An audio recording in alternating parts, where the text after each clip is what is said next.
Hello, fictional. Welcome to the Fiction Series X. Today we are gonna see, what if Issei become the throne of heroes?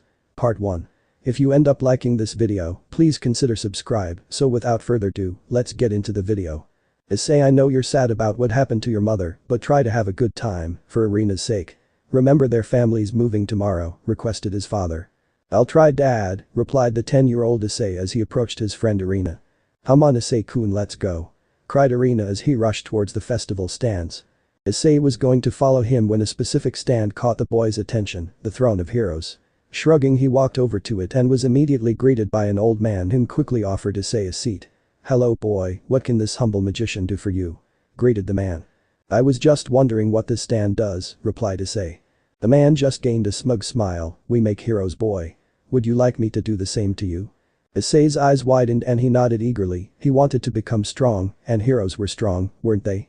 He would definitely do it so that when Irina came back he would be strong enough to protect himself. He wouldn't have to rely on his friend to bail him out all the time. Very well then, let's begin, shall we? Grinned the man before he chanted something in a strange language Issei couldn't recognize and reached into his pocket to pull out several objects. The boy looked at the old man in confusion as he held up 7 cards that reminded Issei of tarot cards and placed them along the table. There are many types of heroes in this world, and I wonder which one are you? The old man then pointed at the first card showing a knight with what looked like a claymore drawn and ready. First there is the saber class, fighters whose skill with swords were so great that they rivaled even the gods. So they're like noble knights protecting the innocents? Asked Issei. The man nodded with a frown. Some are but not all. Don't forget, knights aren't the only ones skilled with a sword, young man, and not all knights are noble ones. In fact, there is one who is even called the Knight of Treachery. Even if they weren't noble, I'm sure they had reasons for doing what they did. Knights are people too after all, argued the boy as he looked up to the old man with a determined expression, not noticing the saber card light up slightly at his reply. The man just raised an eyebrow at this as he replied, indeed they did have reasons, but what is better, boy? To do the wrong things for the right reasons or doing the right thing for the wrong reasons? If you truly want to be a hero, then you need to learn this. The boy just frowned as he stared at the saber card, almost feeling his hand closing around the hilt of an imaginary sword before nodding in understanding. Seeing this, the old man moved on to the next card that had a man holding a long spear ready to strike. Next we have the Lancer class, heroes that, like the saber class, have mastered spears to godly levels. An amused grin spread across his face as he leaned forward and whispered to Issei, but just between you and me, they seem to have the worst luck of the bunch. Who needs luck when you have skill? After all, they wouldn't have been able to become heroes if something as minor as bad luck stopped them, replied Issei as he looked down on the Lancer card, the image of a blood-red spear appearing in his mind as he touched it.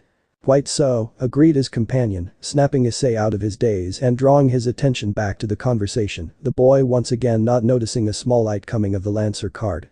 The man seemed to frown slightly in confusion as he examined the 2 cards, but the moment passed quickly, and Issei was left wondering if he had imagined it as the old man moved on to the 3rd card with a smile on his face.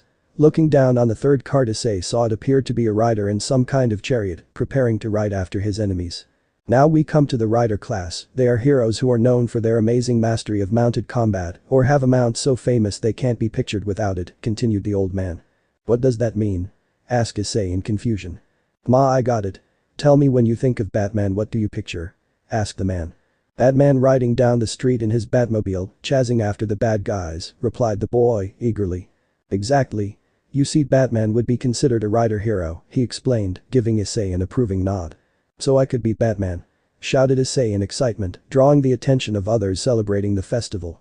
Indeed, laughed the man before fixing a stare on Issei. However, be aware that riders are usually at a disadvantage in most fights. After all, most circumstances don't let them use their mounts.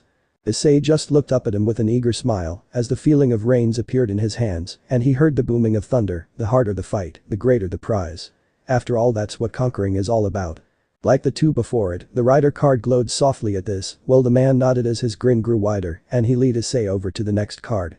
Examining it, Issei saw what appeared to be a man with his bow and arrow drawn, sighting down on some imaginary enemy.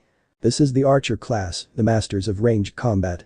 Simply give them a target and they will be able to hit it even from miles away. They usually are very independent from others though, grinned the man, eager to see the response he would get.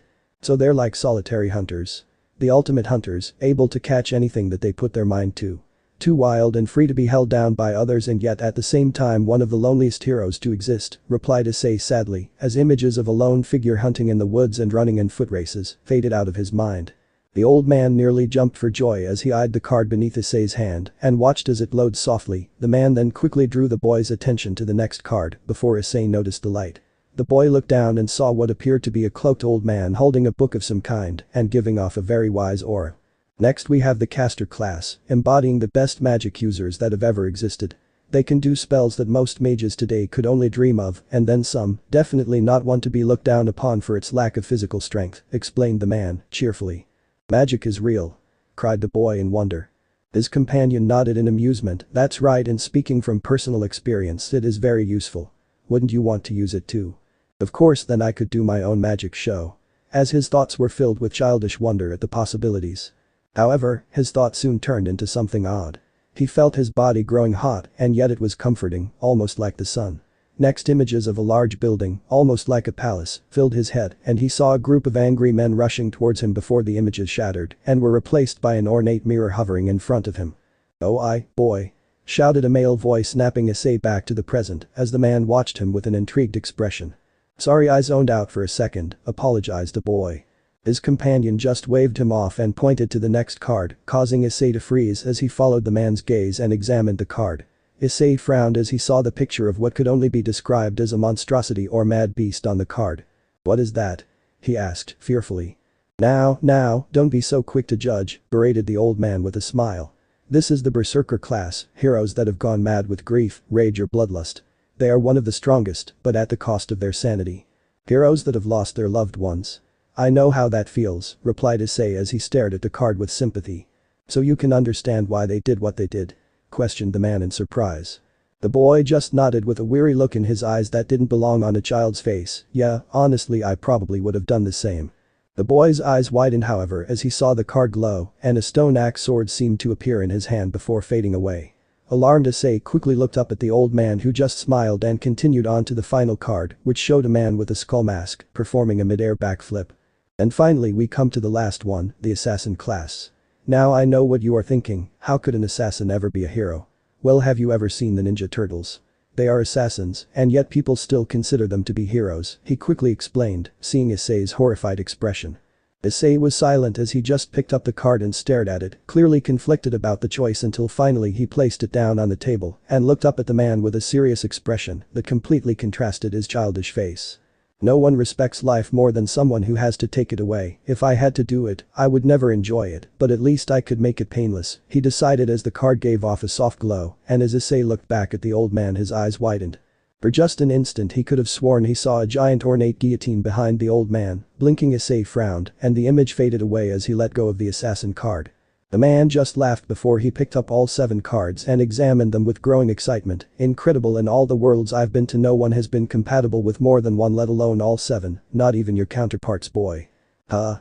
came Issei's reply to this apparently madman's ravings.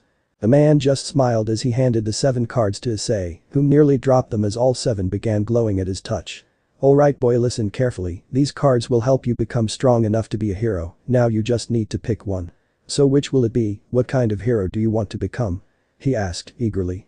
Issei just looked at the 7 cards and frowned as he examined them. The 2 of them were silent for a solid 10 minutes until the boy looked up at the man. "So these cards will help me become stronger?" Seeing the man nod, Issei continued, "And I can pick any one of them? And you'll give me the one I pick?"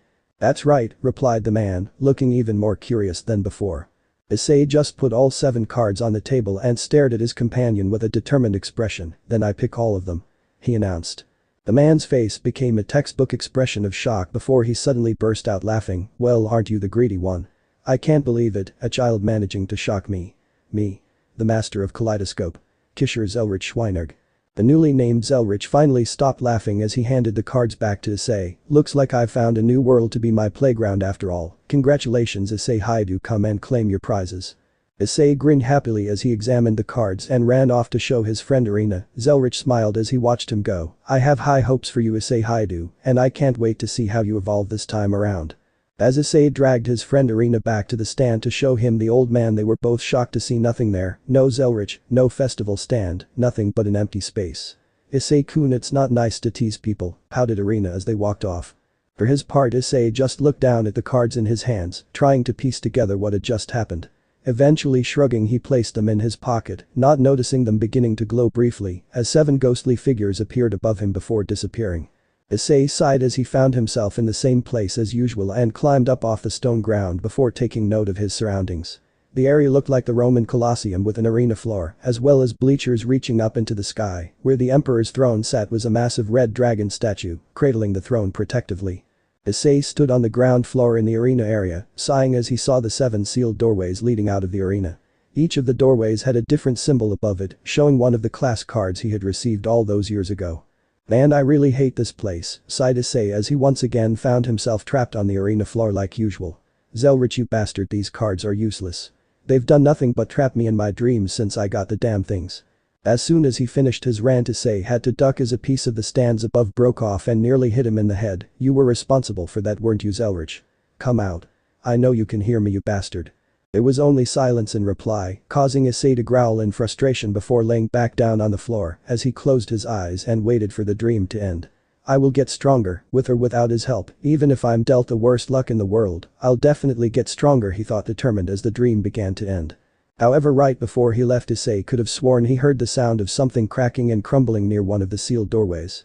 Opening his eyes, Issei found himself once again in the comfort of his room and yawned as he did his daily stretches.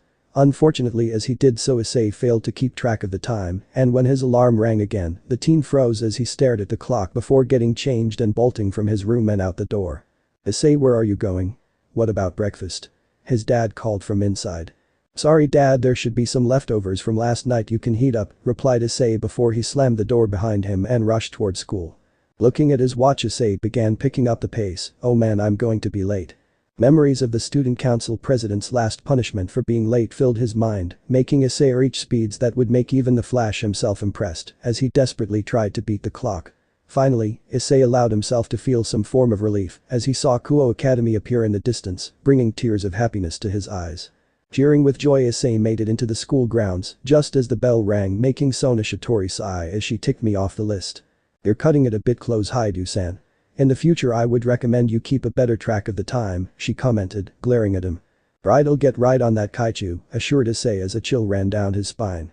Dismissing him with a wave, Issei ran towards his first class, desperate to get there on time and not get himself further in the student council's bad books. He was in such a rush that the teen didn't notice the person in front of him until it was too late and the two of them collided into each other. Groaning, Issei got up from the ground and froze as he saw whom he had knocked over. Udo Kiba, otherwise known as the Prince of Kuo Academy, rubbed the back of his head as the school mascot Kaneko Taoju helped him up from the ground. "Good morning, Haidu-san, I hope you're not injured," greeted Kiba. Before Issei could reply, he was immediately tackled by the horde of Kiba fangirls. "Issei, Haidu, how dare you hurt our prince?" Seeing this, Kiba just sighed before he and Kaneko turned and left, trying to ignore the cries of pain coming from Issei as the fangirls continued their beating. "Kiba-kun," said Kaneko, breaking the silence. "What is it, Kaneko-chan?" asked Kiba as he turned to face her. "Haidu-senpai has a large number of different scents coming from him, but the strongest is of a dragon," stated the girl, causing her companion to stumble. "Could he have a sacred gear?" he replied with a frown. "Possible," replied Kaneko.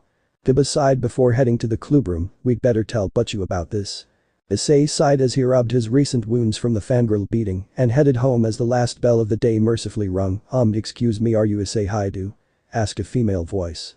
Spinning around, he saw a female teen in a uniform he didn't recognize standing shyly in front of school gate. "That depends, why are you looking for him?" he replied, cautiously. God knows he'd had enough with the girls here beating him up for touching their prince, and he was in no mood for the beatings to continue. "Well, my name is Yuma, and I was wondering if you're seeing anyone right now?" she asked, hopefully. "No, not right now, why?" frowned Issei. "I was hoping we could go on a date," she replied, cheerfully. Issei's brain literally came to a crashing halt at this, a girl who he has never met before asking him out on a date.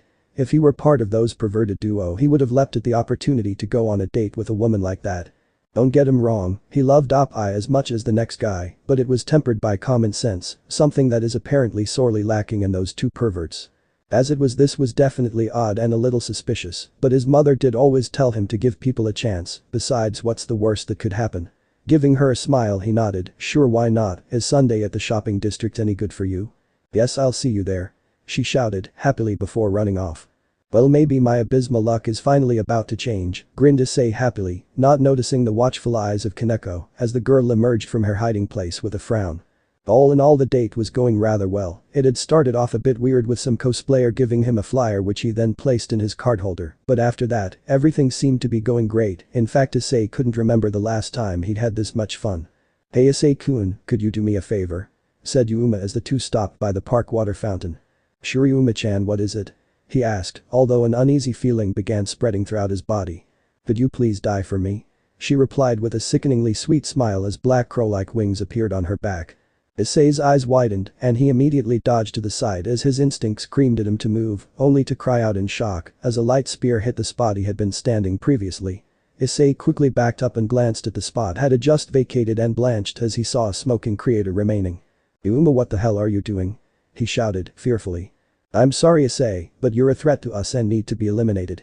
If you want something to blame, then blame your own terrible luck for having being born with that sacred gear inside you," replied Yuma uncaringly as she readied another light spear. Issei once again dived to the side as the light spear was sent over his head and stripped the nearby plants of their leaves. Why do you always get the worst luck? Damn it. Damn it. He thought angrily as Yuma began laughing at his pathetic attempts to survive. Who needs luck when you have skill? For the briefest moment, Issei froze as he heard his own 10-year-old's voice echo across his head. "That's right, I forgot, didn't I?" he murmured before stopping and turning to face Yuma with a determined expression. "My own terrible luck, huh? Well, a true hero doesn't need luck, a true hero is strong enough to overcome it or they wouldn't be heroes to begin with," grinned Issei as he reached into his belt card holder and pulled out the Lancer card, which for the first time in years began glowing. Looking back up at Yuma, Issei's grin widened as he held the glowing card out before him, while his opponent frowned and sent another light spear at him. Just as the light spear was about to hit, Yuma heard Issei's voice, "Include Lancer." Immediately afterwards there was a flash of light that obscured everything from view as Yuma shielded her eyes from the blast. As she opened them, the fallen angel was shocked and slightly worried as she saw Issei standing there with a predatory grin on his face and a red spear in one hand that was radiating bloodlust. "You know, I should thank you, Yuma. If you hadn't attacked me then I might not have figured out how to use these cards," he said with his grin still present. "Don't get beepy, you lowly human," snarled Yuma as she summoned another spear in her hand and threw it at the teen.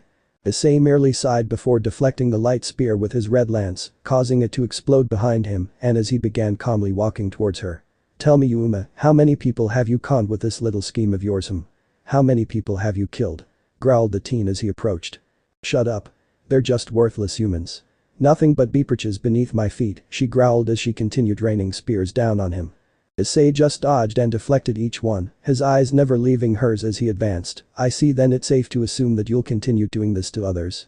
Of course, you humans are all insects anyway. What does it matter if I kill a few?" she scoffed, causing Issei's eyes to narrow.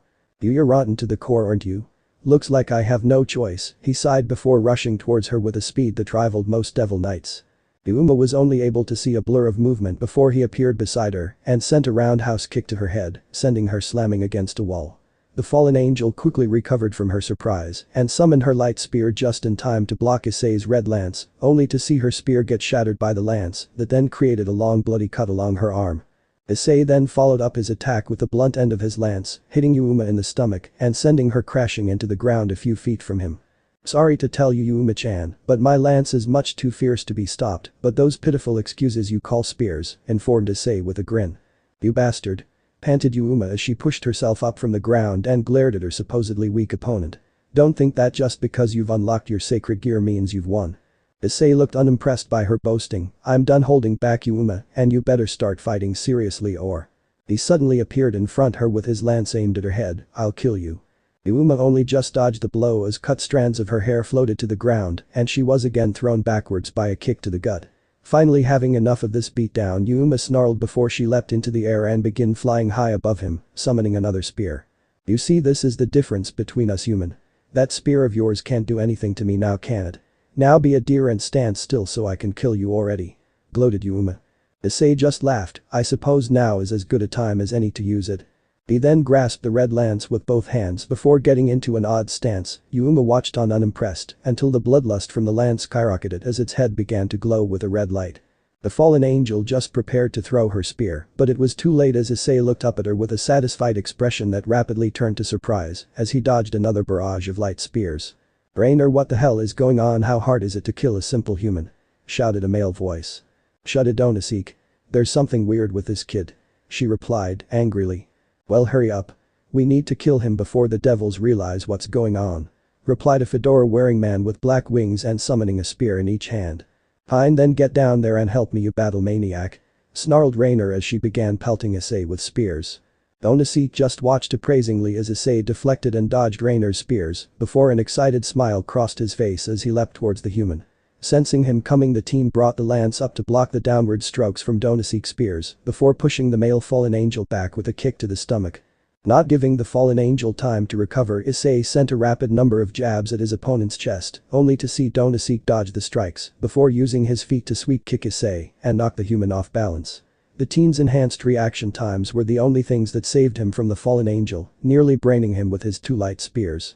Quickly regaining his footing, Issei backed up to get some distance and time to think, but instead was forced to deflect a barrage of light spears from Rainer, which OOC then used to once again close the distance between two of them. Again, Issei was forced onto the defensive as the more experienced male counterpart pressed his advantage, while Rainer continued taking pot shots at the teen. Dodging another of Rainer's spears, Issei grinned as he saw it accidentally hit her teammate and immediately used the opening to inflict a deep stab wound in the fallen angel's side. OOC cried out in pain before he retaliated by cutting at Issei's legs in an attempt to cripple him. Thankfully, both attacks were blocked by Issei's lance, but it costed him a spear to the shoulder courtesy of Rainer, who was still flying above the two fighters. "Well, it would seem you are the better fighter of the two," commented Issei as he ducked under OOC's spears again before thrusting with his own. "Trust me, kid, you haven't seen anything yet," replied the fallen angel as he deflected the red lance, cracking his first spear in the process, and used his second spear to make a shallow cut along Issei's shoulder. Grunting in surprise more than pain, Issei brought his lance down on cracked spear and shattered it as the blood-red lance inflicted a similar cut along the fallen angel's side. OOC's eyes widened as he saw his cracked spear shatter, but before Issei could take advantage of the sudden opening, he was forced to bring his lance up to deflect another spear from Rainer. Using this distraction, OOC quickly flew upwards to get some distance between the two of them and summoned a replacement spear. Issei just watched the two fallen angels hovering above him with a calculating expression as he weighed the chances of fighting the two of them at once.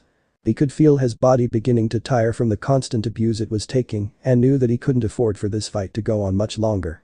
Thankfully, he still had his ace up his sleeve, but if he tried to use it on one of them, it would leave him exhausted and easy prey for the other. Issei's inner debate was cut short as OOC swooped down upon him with his two spears, causing Issei to growl as his arms struggled to hold back the fallen angel's strength. Before Issei could return the attack, however, OOC flew back into the air before beginning another swooping attack and sending Issei flying into the air from the impact. Seeing his opponent's helpless position, OOC quickly swooped towards the human like a raptor as he readied his spears for the killing blow. Realizing this, Issei stabbed his lance into the ground, halting his flight before twisting in midair and using his momentum to remove his weapon from the ground and swing the lance like a bat at the fallen angel. Unable to turn or stop in time, OOC's eyes widened and he brought his two spears up to block the incoming blow as his momentum literally carried him towards the lance. The two light spears briefly held back the red lance before they both shattered and OOC cried out in pain as the lance inflicted another narrow cut along his chest and sent him crashing into the ground. Seeing an opening, Issei jumped towards the downed fallen angel with his lance thrusting towards OOC's heart. However, seeing this and realizing that he didn't have time to summon his light spears to block, the fallen angel reached up and grabbed the shaft of Issei's lance just as it was about to pierce his heart. The lance hovered there just above OOC's chest as the two of them attempted to overpower the other, one attempting to push it away while the other tried to impale his opponent. Eventually the deadlock was broken as Issei heard Rainer approaching from behind and yanked his lance backwards, carrying OOC along with him as the fallen angel failed to anticipate the sudden change in their tug-of-war.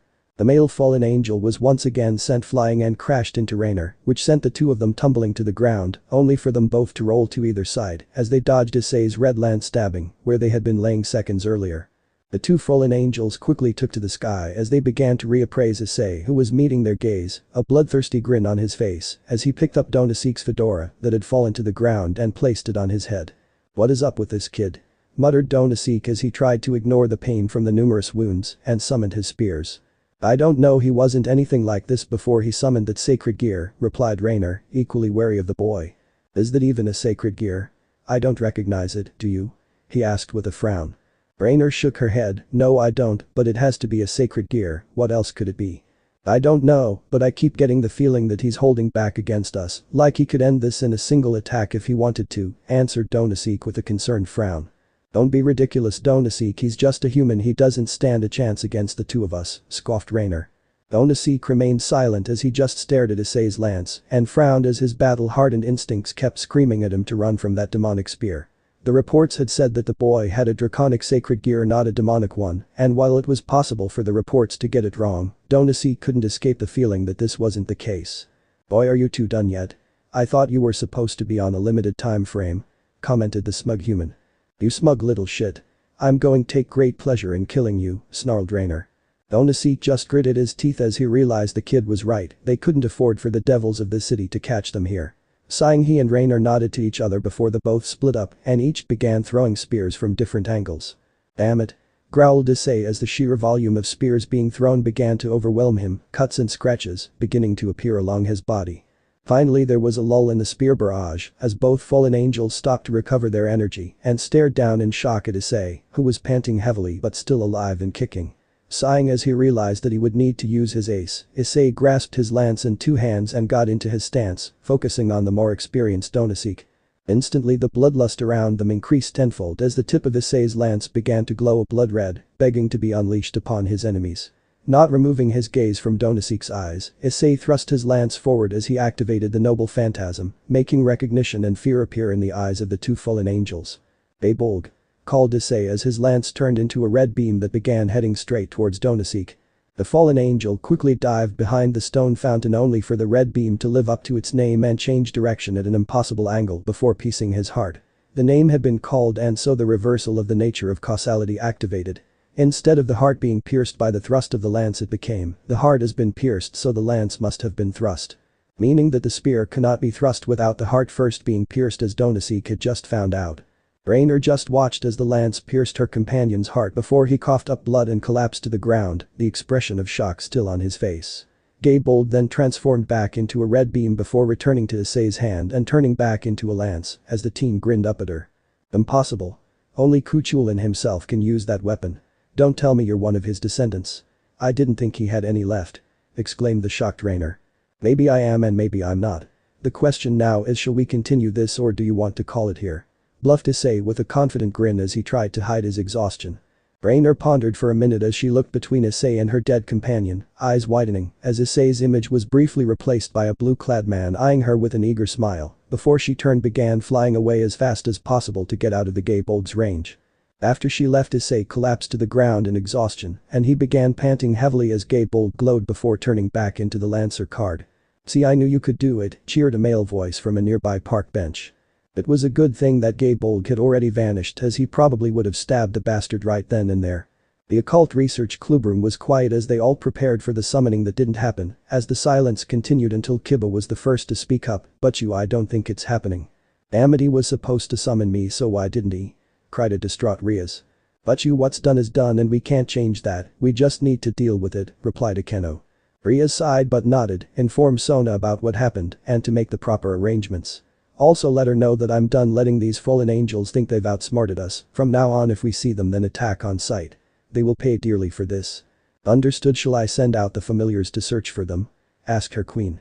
"No, that will just alert them that we are aware of their presence. For now, stick to your normal activities, but if you see one of them, eliminate them," she ordered, making Akeno grin eagerly. Ara, I really hope I see one. I could do with a stress reliever after the death of one of dear little Kohai," she muttered as lightning crackled around her fingertips. Haneko just nodded silently in agreement while Kiba had an angered expression on his face as he summoned one of his swords, imagining it cutting off the crow wings of those murderers. The group shared a moment of silence for the departed student before Kiba eventually spoke up. "I feel sorry for Issei's father to lose both his wife and now his son. That must be devastating," he mused. Rias was silent as she stared down at the table before she sighed and stood up. "I'm going to go inform his father about what happened." "But are you sure that's a good idea? With those fallen angels still around, who knows what they're planning next," argued Kiba in concern. "It's my fault this happened, Udo. If I had just asked if he would be a member of my peerage, none of this would have happened. I need to be the one that informs his father," explained Rias as she headed for the door. "Then let one of us accompany you. As your knight, I heavily advise against this," he replied, getting nods from the others. "I appreciate the concern, but this is something I must do alone if I want to learn from it." Let me know if anything comes up, I have some bad news to deliver, sighed the president as she closed the door and left the building. Where the hell have you been? Shouted Issei while Zelrich just sat back in his park chair and relaxed. I've been to many places, boy. Although the exact number not even I know anymore, but my last count was around 7 billion, replied the magician with a grin as he got up and gestured for Issei to follow. That's not what I meant and you know it. Now where are we going? Sighed the teen, walking after him. By my house, of course. Even someone like you should be able to figure that out, after all you want to get those wounds treated, don't you? Replied Zelrich happily. I swear to God, Zelrich, I will stab you with Gabold, growled Issei as his left eye began twitching. We're here. Cheered the magician, ignoring him completely. Looking up, Issei's eye began twitching again as he turned back to his companion. Zelrich, this is a maid cafe. So it is, replied Zelrich before walking inside. Issei briefly debated leaving and forgetting about the crazy old man, but the pain of his wounds forced him to follow with a sigh. Upon entering the cafe, Issei immediately fell as the floor beneath him faded away and he was sent tumbling down some sort of slide built into the floor. Suddenly he saw light growing larger and prayed that he was in for a soft landing. He shouldn't have bothered. So did you enjoy the ride? Asked an amused Zelrich while Issei slowly picked himself up off the floor and resisted the urge to summon Gabolg. Glaring at the magician, Issei hissed as he felt his wounds begin closing up while Zelrich attended to them with some form of healing magic. That was a good start, boy, I'm very impressed, taking on 2 fallen angels without any practice using the cards and only in the include state, congratulated Zelrich. Fallen angels? What are you talking about? Replied Issei. Oh, you know the stories, angels that sinned and were cast out of heaven for their crimes, answered the magician with a dismissive wave of his hand. Enough about that, tell me, how did it feel using the cards for the first time? Issei frowned at the sudden change of topic but decided to humor the old man as he brought out the Lancer card from the card holder. It felt good, I've never felt that kind of power before, but at the same time it felt like I wasn't in full control of my body. Like I was a puppet dancing to some else's strings. That feeling will pass in time as you become more in tune with the card's heroic spirit, assured Zelrich. Heroic spirit? Repeated Issei in confusion. Indeed, they are the souls of some of the most heroic and infamous figures in human history, who upon their deaths, ascended into the throne of heroes, complete with the power of their legends that usually manifest as what we call noble phantasms, explained the magician with a surprisingly serious expression. Like Gabolg? Guessed the teen. Zelrich nodded before continuing, yes, Gabolg, the legendary spear of the demigod Cuchulainn, is a good example of one. But remember, not all are as obvious and easy to use as that one. That fallen angel I was fighting talked about Cuchulainn like he was still alive, so how can he be in the throne of heroes? Argued Issei. Ah, that's actually rather simple. You see, all the heroic spirits used in your cards are actually from another world, he replied, happily causing Issei's eye to twitch once more as he explained the Holy Grail War and second true magic called Kaleidoscope. Let me just see if I got this right. You and these cards are from an alternate reality where the souls of dead heroes and villains fight for the chance to win this holy grail, and that you came here by using an incredible type of true magic called Kaleidoscope that lets you travel to different worlds. He stated as he began rubbing his temples. Different times and versions of that war, but yes, that is the general idea. Glad you understand it, commented the magician, ignoring the death stare that Issei sent his way. Now then, time to check to see if the cards are working properly. Boy, I need you to use the Lancer card. Issei debated disobeying just to spite him, but as usual his common sense quickly made him throw that option out the window, and the teen sighed before he grasped the glowing card, include Lancer. Sure enough, the card's glow intensified before it morphed into the recognizable shape of Gabolg, resting comfortably in the teen's grasp. Zelrich just walked over to examine the spear before he muttered more words in a language Issei didn't understand and nodded, apparently satisfied with his recent test. Seeing this, Issei dismissed Gabolg, which then transformed back into the card that he then put back in the holder. As he looked at the other 6 in the holder, Issei's curiosity began to grow at what other noble phantasms each contained. It won't work, informed Zelrich, guessing his thoughts. What do you mean? Replied the teen as he put the other 6 cards back into the holder. Each of those cards require you to be in tune, so to speak, with the heroic spirit it contains in order to be used. So far you only have a high enough connection to the Lancer class. The others might as well be tarot cards for all the good they do in combat, informed the magician. Issei just sighed, so how do I increase this connection to the cards? They'll naturally increase over time and with training, but the process can be sped up in different circumstances, depending on the heroic spirit itself, elaborated the magician. What do you mean? The teen asked with a frown. If you find yourself in a similar situation that the heroic spirit faced, then it will likely improve your connection to that card, explained Zelrich. And how am I supposed to do that? The chances of that happening is slim to nil, complained Issei. The magician nodded happily, exactly, which is why we will be focusing on training instead. Training? Where am I supposed to do training? He grumbled. Zelrich merely smiled while gesturing to the area they were in, and Issei blinked as he saw an entire underground cavern beneath the cafe. How the hell did you make all this? Scratch that, how did the real owners of this place not notice it? Magic, replied Zelrich with his annoying grin that once again caused Issei's eye to twitch uncontrollably. Taking a deep breath, the teen tried to put away his frustration for the trolling magician aside and smiled as he imagined chasing the old man around with gay bulg. So how do these cards work? You said they contain heroic spirits, does that mean that anyone could use them? He asked, worried. Zelrich just shook his head. No, the heroic spirits may reside in the cards, but they are bonded to your soul now, Issei. You're connected to each of them in ways that even I struggle to comprehend. So could I use their abilities without the cards? Issei replied, eagerly. The magician just gave him a deadly serious look, in theory yes. But in doing so you will likely suffer irreparable physical and mental changes. These cards act as catalyst for you so you can easily activate the servant's power, but they are also your protection, preventing your mind from being consumed by theirs.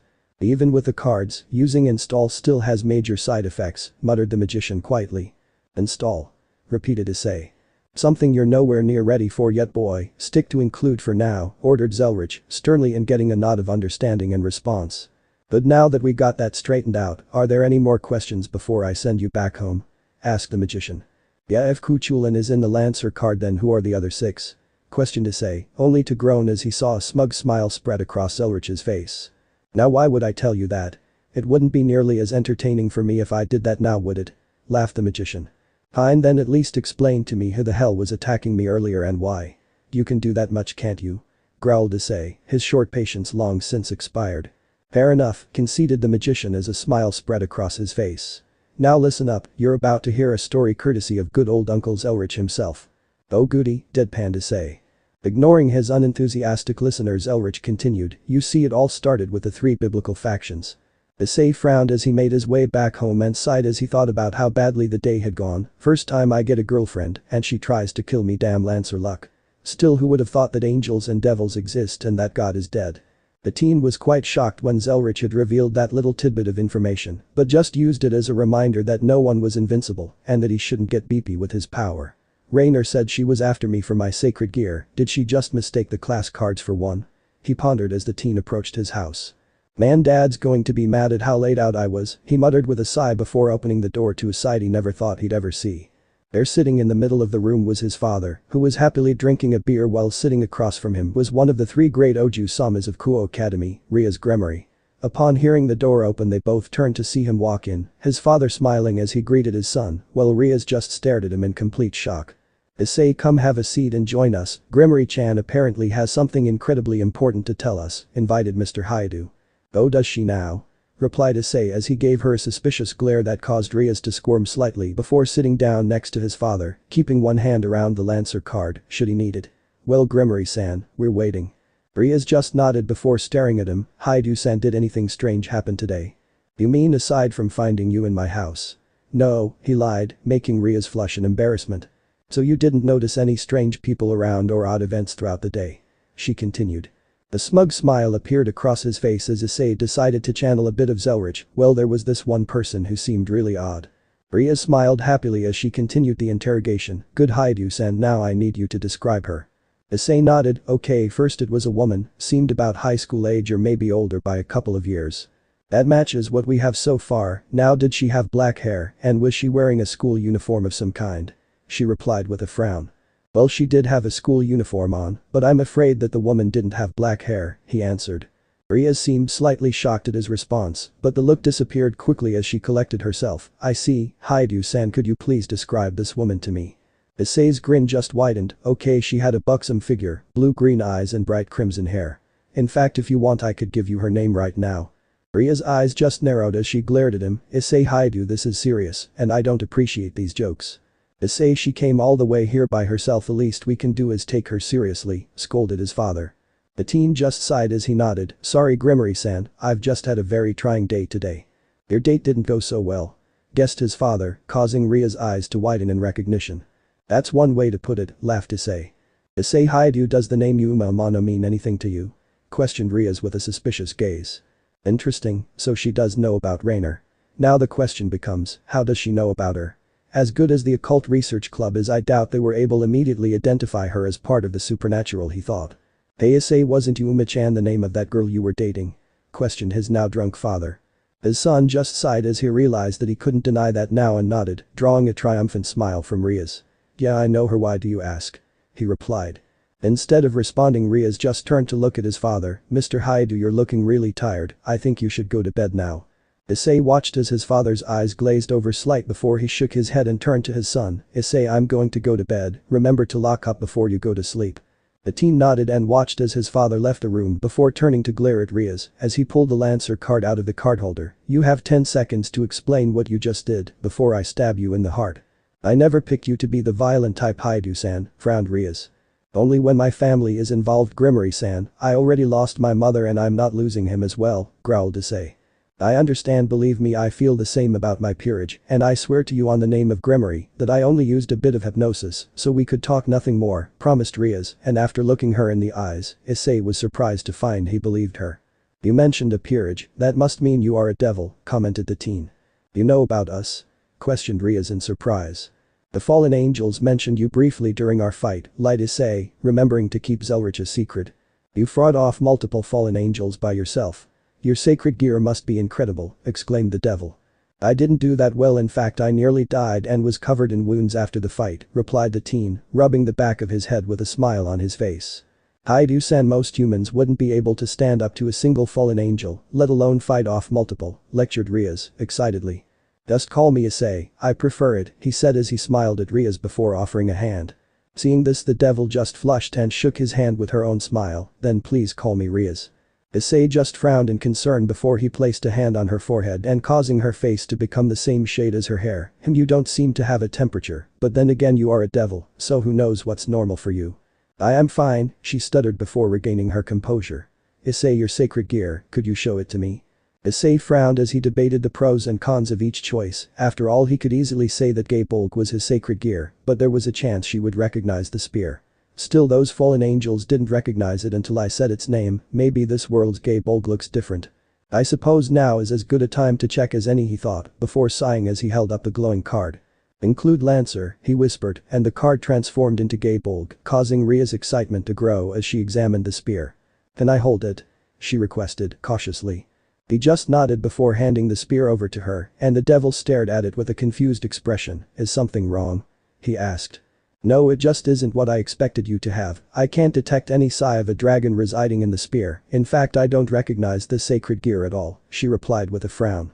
Issei quickly filled this information away before speaking up. Is that really such a big surprise? I'm sure you haven't memorized every sacred gear in existence. Riaz nodded before handing Gaebolg back to him. True, but that spear doesn't feel like a sacred gear, but something else entirely. Can you tell me what its name is? He grinned, having already thought up a name. It's called Akashi, he lied.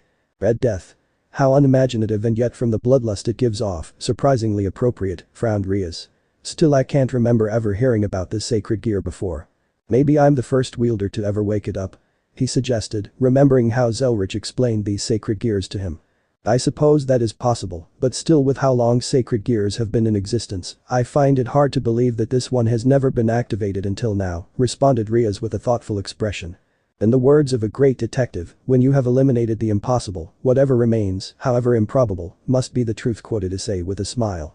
A similar smile spread across Ria's face. Why, of course it's elementary, my dear Watson. Oh please, if anything I'm Sherlock and you're Watson, he scoffed with fake indignation. The two just glared at each other before Riaz starting giggling. I can't remember the last time I spoke to someone like this. Why? You some important person among the devils or something? Asked Issei, eagerly pouncing on this new information. It doesn't matter, tell me Issei, what do you know about peerages? Replied Riaz quickly. Issei's eyes narrowed at the obvious and sudden change of topics before he shrugged. Only the very basics. A devil revives another as one of their own, but in return they become that devil's slave, so before you ask, no, I will not join your peerage, Riaz. While I'll admit that some of my kind are questionable masters, I assure you that we of the Grimmery clan are nothing of the sort. We treat our peerage members like they were family, she argued, trying to convince him. Be that as it may, I'm still going to have to refuse you, Riaz. I like being human, and I'm not ever going to give up my freedom if I can help it, he replied, sternly. The red-headed devil just looked down at the desk with a depressed expression on her face before she sighed. I see, that's a shame. I would have liked having someone like you in my peerage. I'm sure you'll find a better fighter than me willing to join your peerage, Riaz, encouraged Issei as he placed a hand on her shoulder. Riaz just looked up him with a sad smile. I don't want you for your combat skills, Issei. I want you for your nature. Did you know you are one of the first people to causally call me by my name like this in years? Even with my own peerage, it's always but you to them. Issei looked at her in surprise, while Ria's eyes widened as she realized what she had just said and immediately stood up before heading to the door, only to be stopped by Issei grasping her shoulder. Spinning around, she saw him giving her another warm smile that made her face heat up. Riaz, just because I won't join your peerage doesn't we can't be friends. In fact, why don't I join the orc? I was always fascinated by the supernatural. A happy smile spread across her face as she replied, Issei, hi, do I, Riaz Gremory, accept you into the occult research club. I'll send someone to collect you after class tomorrow, so be ready, okay? Looking forward to it, Riaz, he waved to her and watched as she seemed to almost skip away from his house before shutting the door behind. The cult research club, huh? Looks like tomorrow's going to be an interesting day, he mused and headed up to bed, letting his exhausted body finally get the rest it deserved. The man's life was a heroic and yet sad tale, he who was destined to become the shield of Ulster, and yet for all his strength, he could not protect those he held dear. A man that seemed to be a harbinger of misfortune, who fought against it every step of the way as he forged his legend and strived to be the strongest. He got his wish only to find it short-lived and bittersweet. His life started out in the oddest of circumstances, born of a deity and immortal. The boy's upbringing was nothing like his noble heritage. His mother refusing to marry and instead fleeing into the land of the young to raise the child with what few loyal friends and family she had left. There she gave birth to the child of the sun god, and thus the boy named Setanta was born into the evergreen land of Erin. Setanta immediately showed superior talent and supernatural abilities from birth that quickly isolated him from his peers. Eventually moving to the northern kingdom of Ulster with his uncle, the boy joined the king's army in order to get stronger. It was here that he suffered the first of what would be a long string of bad luck, which would eventually spell his doom. As the boy began to distinguish himself in the king's army, it drew the attention of the monarch himself, whom invited him to meet a friend, the master blacksmith Culann. However, Setanta was in the middle of a competition with his friends, and his pride and desire to get stronger refused to let him simply forfeit the match. Instead, the boy boldly told the king to go on without him and that he would catch up after he won. The king just laughed and agreed as he walked off to the house with Setanta following once the competition was over. However, misfortune struck when a servant shut the gates of the blacksmith's house before he arrived, and the boy found himself under attack by Culann's savage dog, a monster known to have the strength of 10 men. Unarmed and alone, it seemed to be the end of Setanta, but the boy defied fate and instead strangled the guard dog with his own bare hands. The crowd gathered and stared at the boy in astonishment who was standing over his dead opponent. Once Setanta saw the sadness in the eyes of the blacksmith who was staring at the body of his loyal companion, he felt a twinge of guilt. As repayment, he asked, does this dog have children? If he does, could you allow me to take care of them? I will raise them to be guard dogs just as strong as their father. Until then, I will be your guard dog. However, Culann just smiled appreciatively and shook his head, stating that he would be the one to train the dogs that protected his manor. The old blacksmith then stared at Setanta before replying that the boy himself should get stronger instead, as he would soon become the guard dog of all of Ulster. And so the boy was soon known by another name, Culann Savage Dog or Cuchulainn. The boy then returned to his training to be a knight and was sent to a druid to prepare for his rites of warriorhood, ignoring the prediction that none in the group would become famous warriors. After his rites, the druid then turned to look at Cuchulainn with a sad frown and said, in exchange for glorious deeds of valor, your life will be short. Cuchulainn just smiled. Completing his rites, the boy was then accepted as a knight of the Red Branch, much to the anger of the king, who was shocked that this 13-year-old was made into a knight.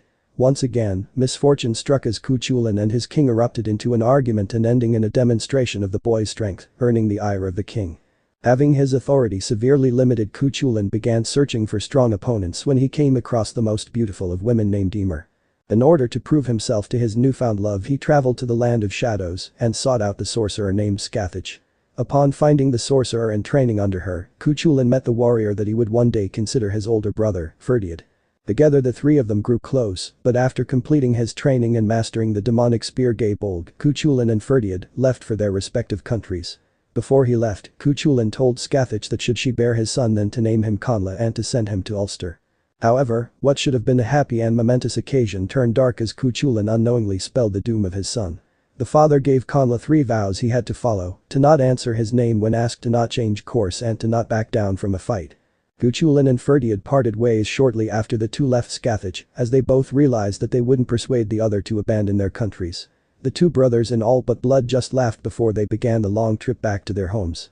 Upon returning to Ulster, Cuchulainn fought many battles for his country and quickly became renowned throughout all of Erin, and even married his childhood love Emer.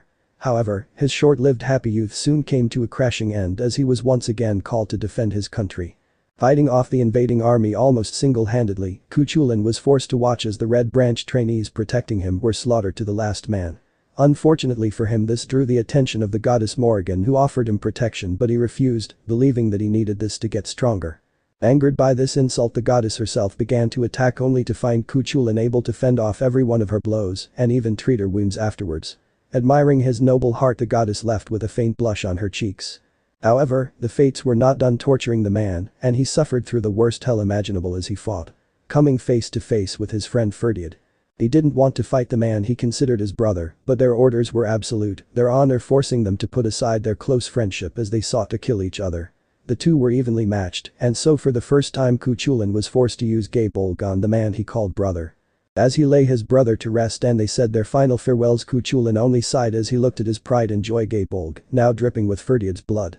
The enemies upon seeing this were finally routed and Ulster was safe once more, yet for Cuchulainn it was a bittersweet victory. His misfortune didn't end there, however, as soon after the war reports came of a young man causing problems near the coast and beating any warrior that dared approach him.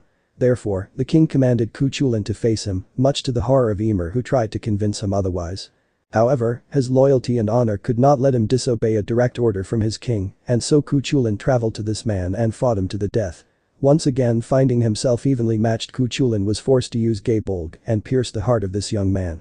As the man looked at the spear in shock, he turned to Cuchulainn and murmured, "She didn't teach me that." Once again, the spear was used and once again, it took a life. And so Conla died by his own father's hands. Twice was Gaebolg called, and twice it claimed the life of Cuchulainn's loved ones. His misfortune seemed never-ending as Ulster was again invaded, and Cuchulainn was forced to break his many vows that he made over the years to defend it. Suffering curse after curse as the gods exacted their punishments for those broken vows, he suffered through thousands of traps, horrible injuries, and yet still continued fighting furiously for his homeland.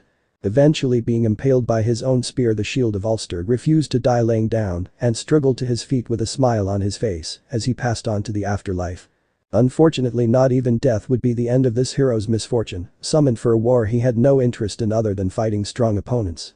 He was denied this one wish as he watched his master get killed and replaced by a dishonorable coward, forced to only watch as these incredible fighters pitted themselves against each other. Still, despite of all this, Cuchulainn never regretted his lot in life, knowing that a hero shouldn't need to rely on luck to excel, and that he became one with his own power. Even if Gaebolg, the symbol of his legend, the symbol of his heroism, was forever stained with the blood of his loved ones. Indeed, despite his misfortune, Cuchulainn bore it all with a smile, just as any true hero should. Believing that one day his luck would change and the symbol of his pride, the symbol of his legend, Gaebolg, would be remembered fondly with a smile and not with sadness.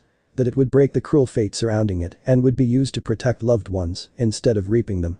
It would just be a shame that he would not be the one to do so, that he would not live to see this future unfold, but even still he believed in it.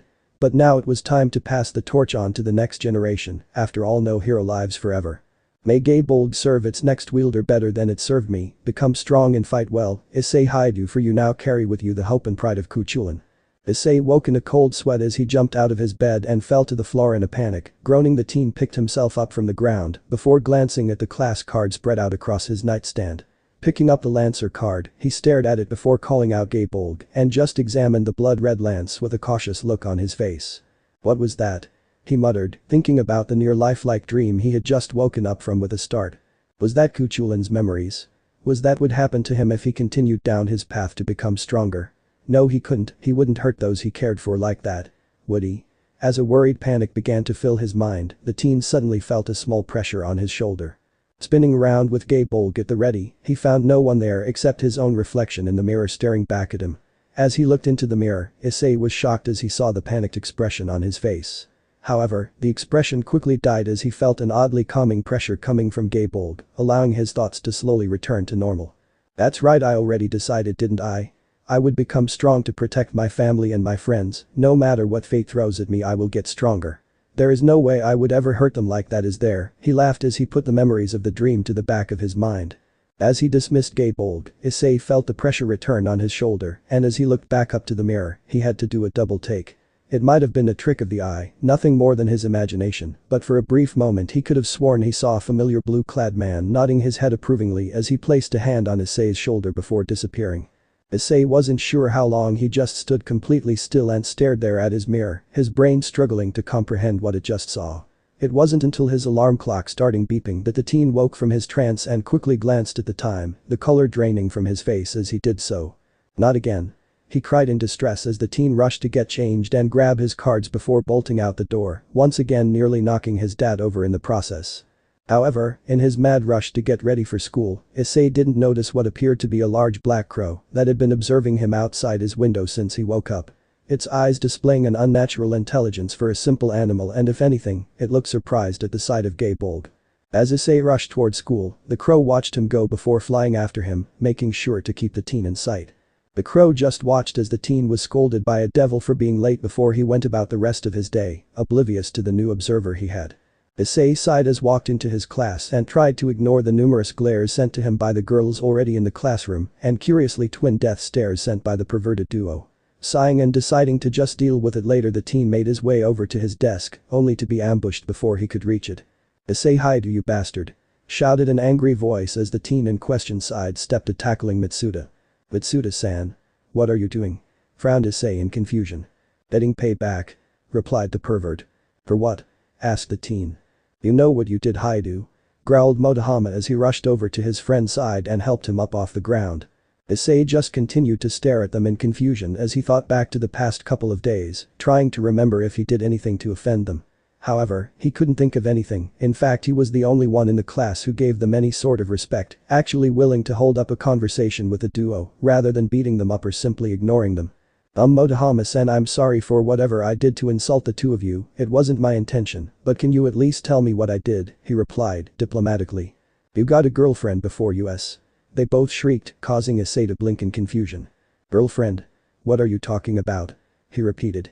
"Don't play dumb with us, Haidu, we saw you last Friday talking to that pretty girl outside the school gate. You even got her to ask you out. How did you do it, damn it?" cried Mitsuda as tears began pouring down his face. "Last Friday? So they saw me with Rainer, did they? Well, that shouldn't be a problem, they're idiots anyway," he thought as his eyes widened in recognition before the teen shrugged. "She's not my girlfriend. That date was a one-time thing only, turns out we just weren't very compatible with each other. Still, that just means she is free for you two now, right? Just let me know if you see her and I'll hook you up," smiled Issei as the two perverts' eyes lit up in happiness. After all, forcing Rainer to deal with these two should be appropriate punishment for that fallen angel. Their lust could rival Azazel himself, he thought jokingly. The two perverts just stared at him in shock before they ran over and hugged as they cried into his shoulder, drawing the attention of the rest class. "Haidu-san, I take back every bad thing I ever said about you," cried Motohama as he rapidly began shaking Issei's hand in joy. "Haidu-san, you truly are a saint to take pity on us humble followers of Oppai," praised Mitsuda as he got on his knees and began bowing. "Alright, you two, cut it out, you're making a scene," replied Issei as he saw the class began staring at him before whispering to each other. "I knew he was a pervert, why else would he talk to those two?" whispered one of his classmates, causing Issei to sigh as the two perverts calmed down. Noticing the glares from the girls hadn't abated, he frowned and turned to his two new followers. "I don't suppose you know why the girls in this school are trying to burn a hole in my head?" he questioned them. The two just glanced at each other before Motohama replied, "It probably has something to do with the rumors spreading about you." "What rumors?" frowned Issei. "Well, there is a rumor going around that you're madly in love with the damned pretty boy Udo Kiba," informed Mitsuda, and making the teen begin coughing up a lung. "What? That's ridiculous," he choked out. "Well, the rumors said that last Friday you couldn't contain it anymore and so you tackled him to the ground in order to deal with your sexual longings. Apparently it was only thanks to the Kiba protection squad that you didn't take his virginity," explained Motohama. "That's not what happened," shouted Issei, drawing the attention of the class. "So you didn't tackle him to the ground?" questioned Mitsuda. "Well, technically I did, but it was a complete accident, I swear," admitted the teen, only to groan as the intensity of the glares increased tenfold. Issei just sighed as he sat down into his chair, silently lamenting his damned Lancer luck while waiting for Rias to send someone to collect him. Still, at least this should blow over soon, after all everyone should forget about these rumors after a day or two, he thought optimistically. Issei should have remembered that tempting fate was a bad idea. Hearing the door open, the teen looked up and his face blanched as he saw none other than the Prince of Kuo Academy, Yudo Kiba himself, walk in and approach him. No, no, please, anyone but him, I beg you, God prayed Issei in his head. Issei really should have remembered that God is dead. Excuse me, Issei-kun, are you ready to go? We have a very limited time together and I just can't wait to get to know you better, grinned Kiba. Why would you phrase it like that? Groaned Issei as he heard the mutterings increase in volume before getting up and following Kiba out. No. Our sweet Kiba-kun, our prince has been corrupted. Damn you, Haidu, you'll pay for this. Screamed the girls as they glared at him with enough killing intent to rival Gaebolg. The two were silent as they headed into the old school building until Issei glared at his companion. You know there is such a thing as tact, you might want to try it sometime. Kiba just gave him that irritating smile as he replied, whatever do you mean, Issei-kun? He knows exactly what I mean, realized Issei with a frown. You know this will affect you as well as me, right? How will the great Prince of Kuo react without his group of followers fawning over him? He growled. Kiba just kept smiling as he approached Issei. That doesn't matter as long as we can be together, Issei-kun. Issei backed up as alarm bells began ringing in his head. Whoa, back up there, pretty boy. I don't swing that way. Kiba just laughed as he turned around and continued walking. My apologies, Issei-kun, but I couldn't resist a bit of teasing. Rest assured the rumor mill will die down quickly, after all I'm sure they have better things to talk about. I think you underestimate the imagination and devotion of your fans, Kiba-san. Believe me, this will not blow over quickly, sighed Issei as he followed his companion from a safe distance. This is it, announced Kiba as the two of them stopped before a wooden door and began knocking. But we're back and I've brought Haidu-san. Come in, replied Ria's voice from the other side of the door. The two of them walked in, and Issei saw Ria smiling as she sat on behind her desk, while the rest of the occult research club were scattered across the room. Seeing the redhead gesturing for him to have a seat, Issei sat down on the couch across from the table, making sure to keep all the room's occupants within his view. He might trust Ria's, but still it was better to be safe than sorry. Thanks for coming, Issei, greeted Ria's happily. Thanks for having me, Ria's, he replied. Ara, already referring to each other so costly, you're a fast worker, aren't you, Butchu? Grinned the black-haired girl next to the redhead. The Keno, it isn't like that, cried a red-faced Rias. Coughing, the devil then turned back to Issei as she began to introduce her peerage. This is my queen, Akeno Himejima. The girl in question just gave Issei a smile that sent shivers down his spine before Rias then pointed to the white-haired girl that was currently gorging herself on snacks in the corner. Kaneko Taoju, my rook, introduced Rias as Kaneko simply gave him a suspicious glare. Buy sweets, she warned with an almost cat-like growl and held the box of food closer to her chest. Ignoring her rook's behavior, Rias then moved on to the pretty boy leaning on the corner of the room, and lastly we have Yudo Kiba, my knight. Looking forward to working with you, Haidu-san, smiled Kiba, grateful to no longer be the sole male in the club. That's what I'm afraid of, muttered Issei quietly before standing up and introducing himself. My name's Issei Haidu, but just call me Issei. I may not be a devil, but I'm looking forward to working with you. So you're the one that fought off those fallen, I do hope you made them suffer, grinned Akeno, again sending shivers down his spine. It's impressive that you were able to fight them off, but you told me your sacred gear was demonic in origin. If so, would you mind showing me? Requested Kiba. Why? Replied the teen with a frown. Kiba here is more knowledgeable on demonic sacred gears than I am due to his own sacred gear, Sword Birth. He might be able to recognize it, explained Rias. Issei just shrugged before he took out the Lancer card and prepared to summon Gaebolg, include Lancer, Akashi. He shouted, feeling smart for adding the fake name. There was a brief flash of light before Gaebolg appeared in his hands, and Issei smiled at the knight's confused expression as he handed Kiba the spear. The knight examined it for a minute before he sighed and handed the spear back to Issei with a defeated expression that made the teen's spirits lift. Sorry Butchu, Issei, but I don't recognize that spear. It is definitely a demonic weapon, but I've never felt anything quite like it before, he sighed as he reported to Rias.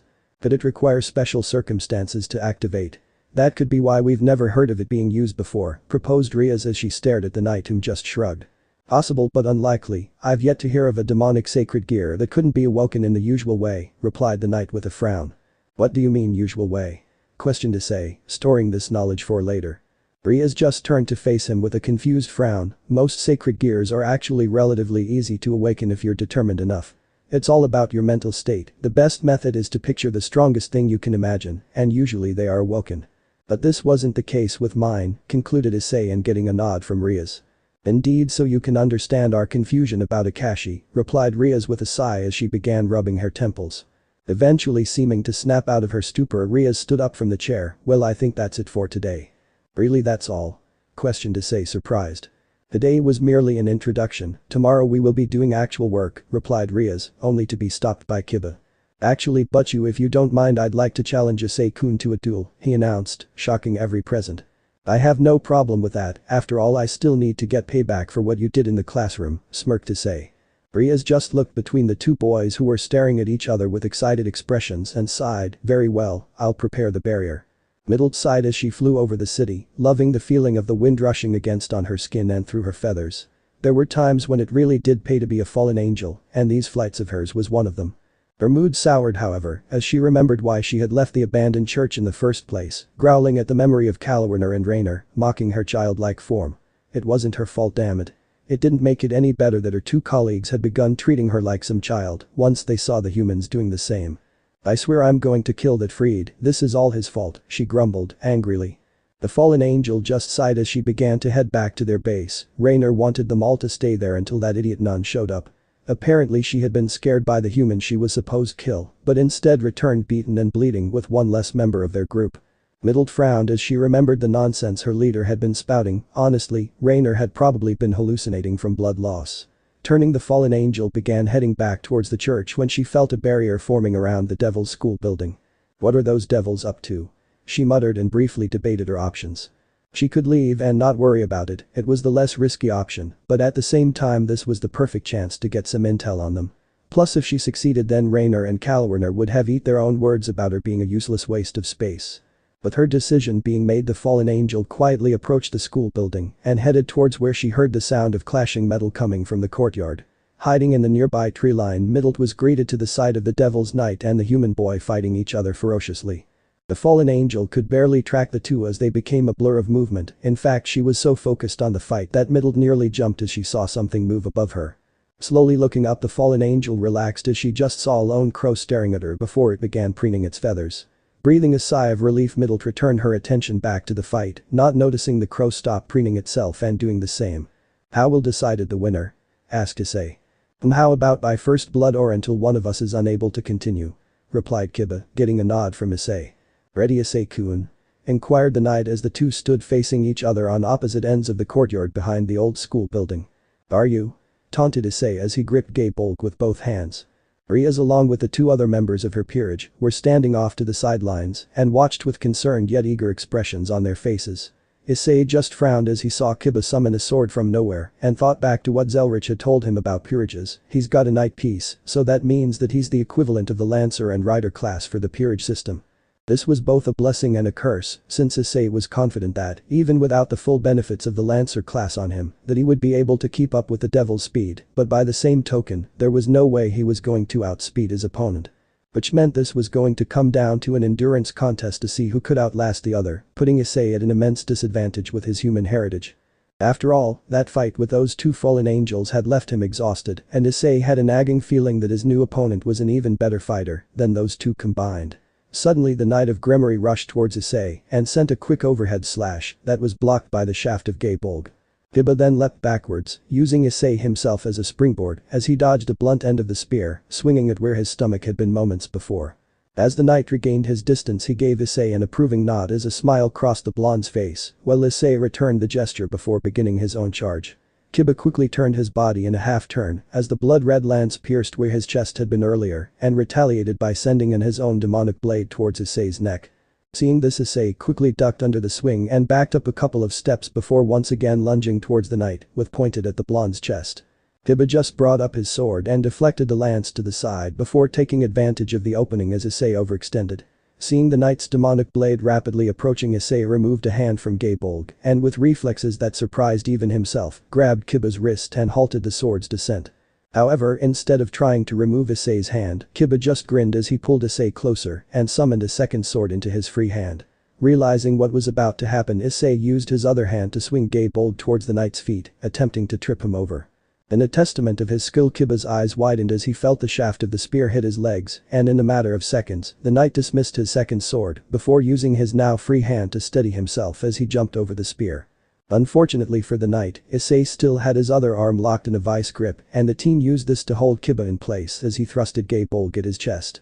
Unable to dodge, Kiba instead used his knight piece reflexes to send a palm strike into the shaft of the spear, deflecting the incoming lance towards Issei's own arm.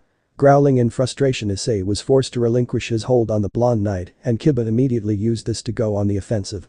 Unable to react in time, Issei's eyes widened as Kiba entered extremely close range, putting the teen at a disadvantage as the lance's reach was not only rendered useless but became a hindrance as well.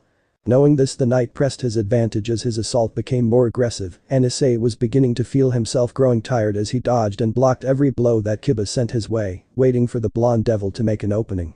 In contrast, the only sign of strain on Kiba was the small drops of sweat that were rolling down his face in small but increasing amounts. Finally, the teen's patience was rewarded as Kiba overextended in his attempt to overwhelm Issei with his knight piece's speed. As his sword rapidly approached Issei in a downward slash, the teen grinned as he intercepted it with the shaft of Gabolg, only to find the sword refusing to shatter like the light spears of the two fallen angels.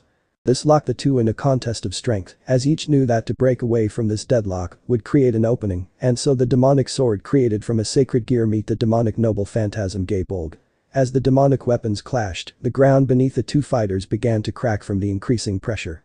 The three observers could only watch in amazement as what should have been a quick match in Kiba's favor turned into a stalemate. Growling as he struggled to push back Kiba, Issei realized this deadlock couldn't go on much longer or it would cost him the match. Sighing, the teen pulled away from the stalemate and caused Kiba to quickly slash at his back, forcing Issei to dive to the ground to dodge.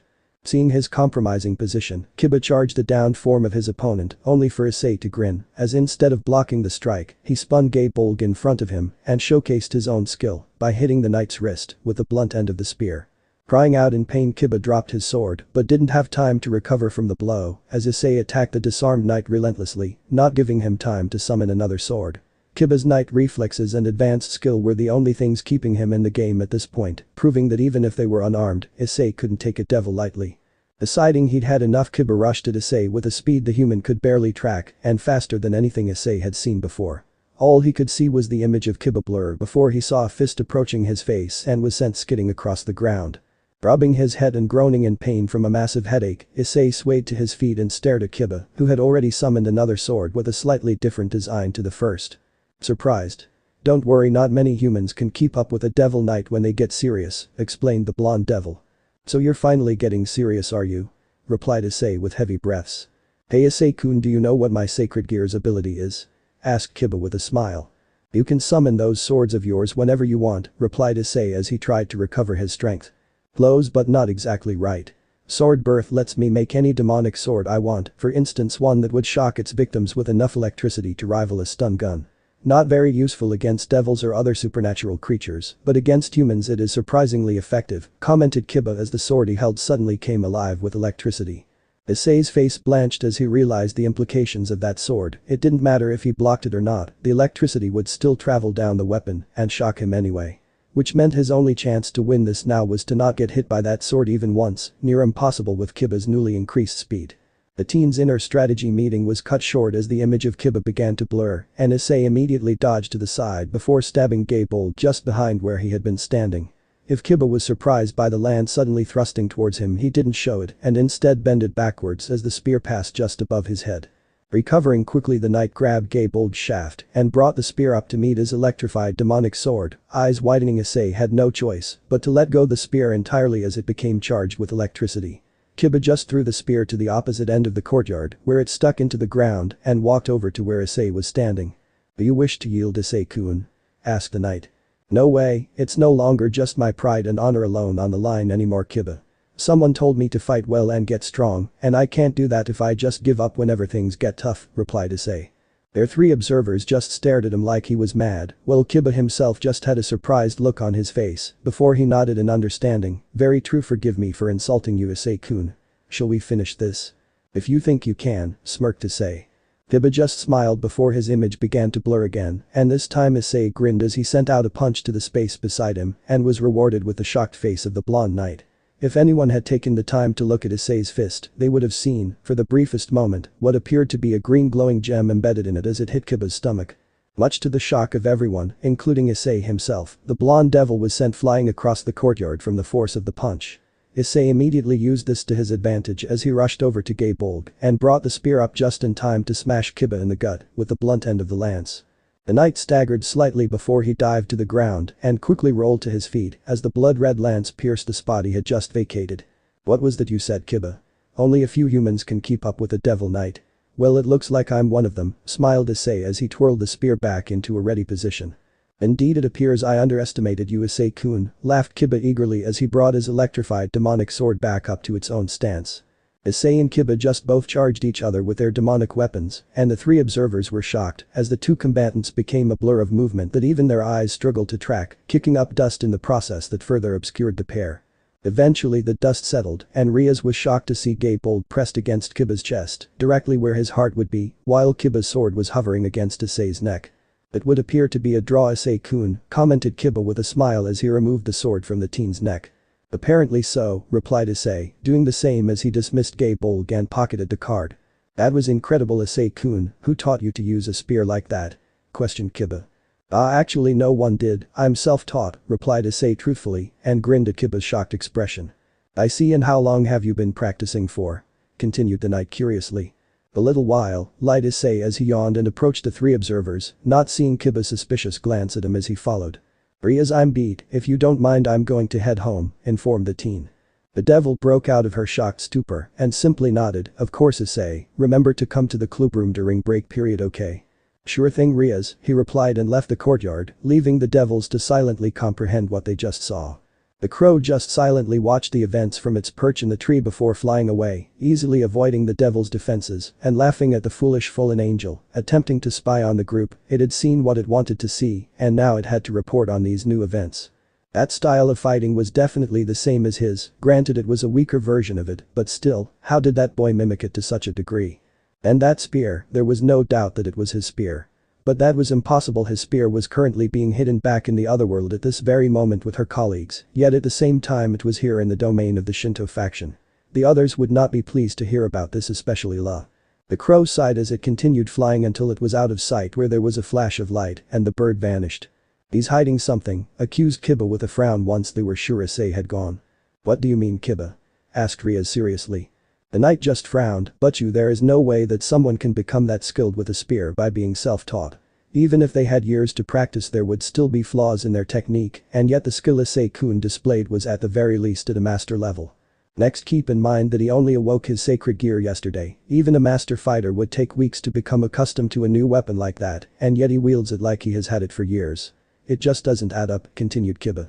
"I see," frowned Riaz before she turned to Akeno. "How did the search go?"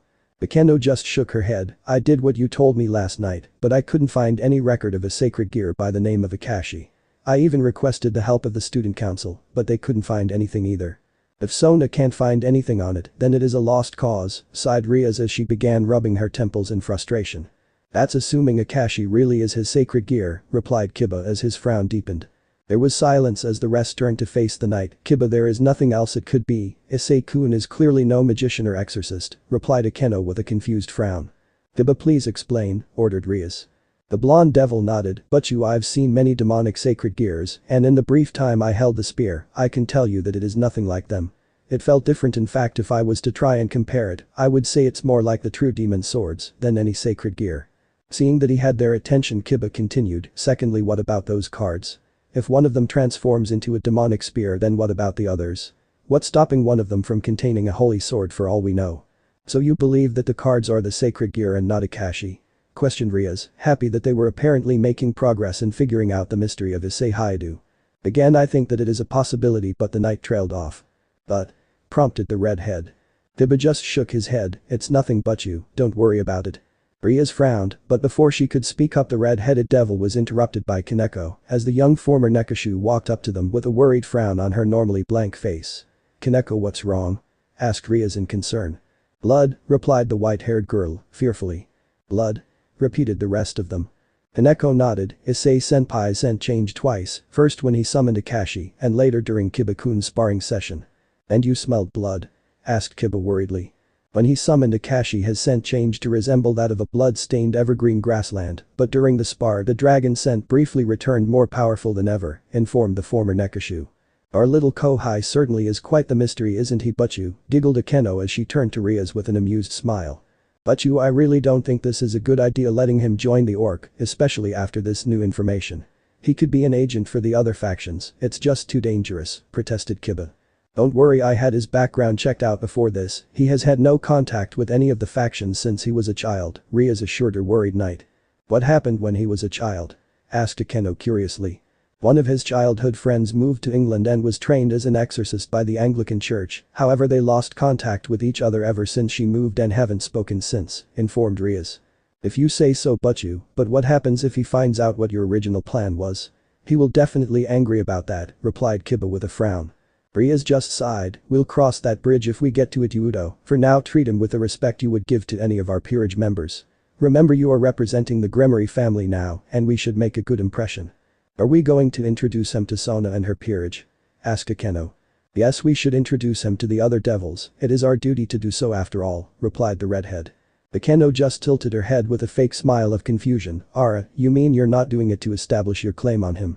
Whatever witty remark that Riaz had died unspoken as all of the devils present tensed as they felt something leaving the barrier they had set up around the school. What made it worse was the power they felt coming from the individual, it was definitely that of a fallen angel. How did we not notice it spying on us? Raged Riaz. My apologies, Butchu, my fight with Issei-kun must have distracted us, replied Kiba with a depressed expression.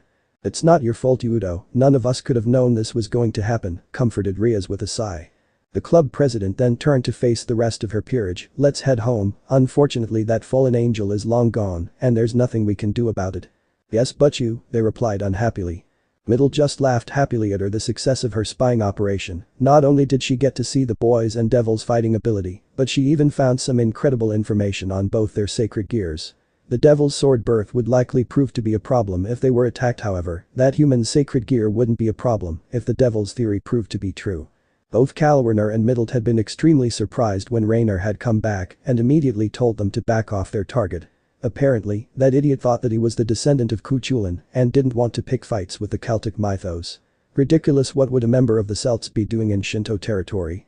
Neither Kalwerner nor Middle had believed their letter, but it was true that the boy had managed to kill Donosik, who was the best fighter among them, and so they kept their distance.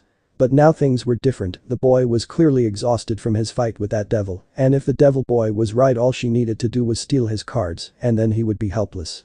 She laughed, a tired and defenseless human, killing him would be like taking candy from a baby. She'd have act fast though, before he recovered his strength, and that meant there wasn't time to tell the others what she'd found. Middle would have to do the solo. Then after she had killed him, she would prove to those two that she was not just a useless waste of space, that she was just a part of this operation as anyone else. Then they would have to acknowledge her, treat her with the respect she deserved, and not as some stupid little kid. Flying off in the direction she saw the human go down, she began plotting on how best to separate him from those cards. As a plan began to form in her mind, Middle grinned and began searching for the boy, making sure that none of those devils had caught up or were following her. Eventually, after a couple of minutes of fruitless searching, she found him walking down a deserted street. Looking further ahead, the fallen angel saw a bunch of delinquents crowding around a street light. Laughing at her fortune, Middle descended down onto the ground behind a building before approaching the delinquents. Sometimes looking like a child did have its perks. There was a dead silence in the usually loud and boisterous halls of the large castle, hidden from the mortals in the otherworld. No songs were sung, no drinks were drunk, not even any fights were breaking out, as they all stared at the black-clad women in shock. Could you please repeat what you just said? Asked a large muscular man as he put down his tankard, even though everyone knew it was an order rather than a request. The black-clad woman just sighed as she repeated her earlier statement. The source of that power we felt was Gay Bolg. It is currently in the possession of a teenage human whom has clearly already mastered its primary function. Impossible, we have Gay Bolg currently stored and protected here. Thundered the man angrily. The woman nodded. Yes, we have our Gay Bolg stored here, but this spear, this Gay Bolg is not ours. What are you talking about, woman? I don't have time for your word games. Growled the man. She just sighed. I don't quite understand it myself, but the Gay Bolg that boy uses is not ours. So it is just a well-made fake then, stated the man as he started to calm down. No, replied the woman with a shake of her head, once again drawing everyone's attention. That spear the boy used was no fake law. I don't know how, but they are both real, they are both Gay Bolg, and yet, they are both different. It is maddening. That is not possible, there cannot be two Gay Bolgs in existence, frowned La as he glared at the black-clad woman. The woman gave a smirk, just as it's impossible for gods to exist. Or for a spear to rewrite fate itself. Or for the other world to be real. You should really know by now that nothing in this world is impossible. The man just sighed before taking a swig of his ale as he began rubbing his head. Do you remember the time when the world made sense? Reminisced Lu wistfully. No, deadpanned the woman.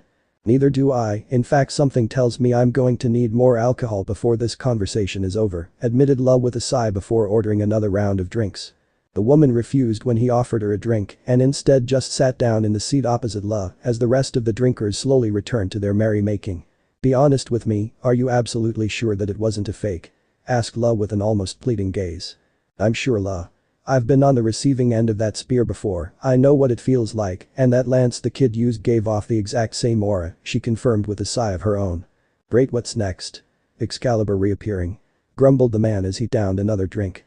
Lu, there's something else, informed the woman. Of course there is, well spit it out then, sighed Lu. The woman seemed to hesitate, which caused her companion to raise an eyebrow in confusion. After all the years he'd known her, she'd never had any trouble speaking what's on her mind. The fact that she would struggle here immediately snapped him out of his drunken state as he stared at her, realizing that it had to be important. What's this, the great Morrigan holding her tongue. Now I know the world is ending, he joked, snapping the woman from her trance. Oh well, you're loud enough for the both of us anyway, replied the woman with a smile. Lu just gave a bellowing laugh before his expression turned serious. Well, I can't argue with that. But seriously, Morrigan, what's wrong? She sighed tiredly and stared at him in the eyes. When I first tracked down the boy, he was having what sounded like a nightmare, and do you know what he said during it? Perverted and Conla, she announced, making Lu drop his tankard in shock as ale spilled all over the table. I see, he muttered quietly as he looked down on the table. Not only that, but once he woke up the boy was in a panic until for no reason at all he began to calm down, and I could have sworn I felt his presence, if only briefly. Later he sparred with a devil knight of the Gremory household, and he was using his fighting style, continued Morrigan in hushed whispers. Have you told anyone else about this? Asked Lu. Morrigan shook her head. No, I only told the others about the gay bulg incident. As far as they know, there is somehow a second gay bulg in existence, and it is being used by a skilled human, nothing more. Then keep it that way, ordered Lu, much to the shock of his companion. I know what you're suggesting, Morrigan, but it's not possible, after all my son isn't dead yet. A pained look crossed her face as she sighed. Lu, he's been missing for years. I think it is time to accept the inevitable, Cuchulainn is not coming back. And you're saying this boy is his reincarnation? You know I don't believe in that crap, just look at that so-called Heracles. The real deal would have destroyed him easily, he scoffed and downed another tankard. What other explanation is there? How else could he have obtained that spear, known that fighting style, and more importantly known those names? She argued heatedly and stood up from her chair. Morrigan, stop, ordered the man with a sad look on his face. The woman looked into those eyes as she realized just how many painful memories she was forcing to the surface. Sorry, she apologized before returning to her seat. Lu just shook his head and returned to the matter at hand with a frown. You do raise some good points though, we do need to find out how that boy got this knowledge, he commented as he frowned in concentration. Suddenly an amused smile crossed his face as he stared at Morrigan. What are you planning? Asked a black-clad woman warily. Morrigan, my dear sweet Morrigan, I need you to do me a favor, praised Lu with a grin. I refuse, replied Morrigan immediately as she got up from the table. Her companion just frowned, but you haven't even heard what it is yet. The woman just scoffed, I don't care. I thought you would have jumped at the chance to get closer to my son. Oh well, sighed Lu, only to grin widely as Morrigan sat back down on her seat with a faint blush on her face. Alright, I'll bite. How does this favor of yours have anything to do with Cuchulainn? She questioned skeptically.